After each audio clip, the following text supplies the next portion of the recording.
السلام عليكم ورحمة الله وبركاته.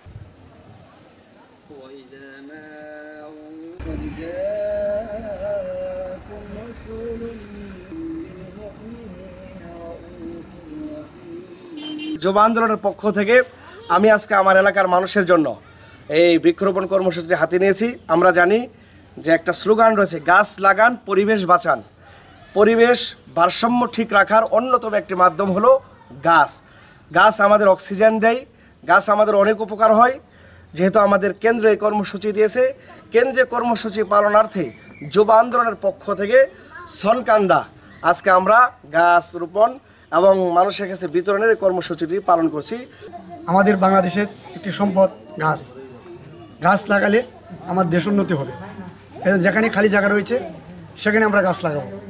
আমাদের পীর সাহেব চরমনায় নির্দেশনা যুব আন্দোলনকে নির্দেশনা করেছেন, তাই সেই আলোকেই আর সারা বাংলাদেশে যাতে আনাচে কানাচে খালি জায়গাগুলি গাছ লাগানো হয়, আর গাছ লাগালে দেশ উন্নতি হবে।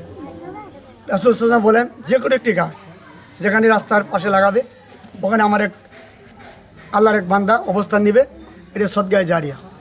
আসলে গাছ হচ্ছে আমাদের একটা বন্ধু। এই গাছ যদি আমরা পরিচর্যা করতে পারি, গাছ আমাদেরকে পরিবেশকে ঠিক রাখবে, আমাদের থেকে কার্বন ডাইঅক্সাইড গ্রহণ করবে এবং অক্সিজেন আমাদের মাঝে ছড়িয়ে দেবে। যে অক্সিজেনের কারণে আমরা আজকে পৃথিবীতে বেঁচে আছি। তাই এই গাছে আমরা বেশি বেশি লাগাবো এবং কি সকলকেই উৎসাহিত করবো যে সকলেই যাতে এই গাছকে বেশি বেশি রোপণ করে এবং এই পরিবেশকে সুন্দর এবং স্বাভাবিক রাখে।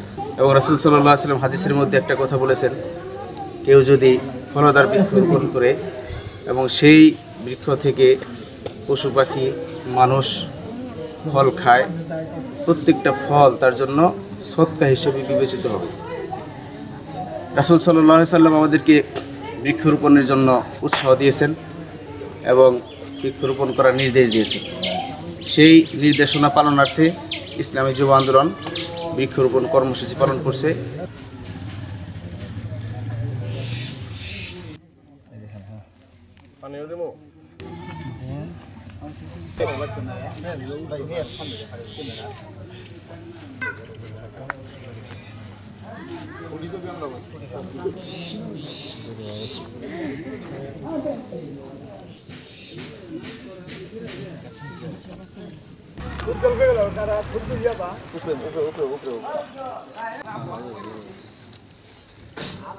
ঠিক আছে।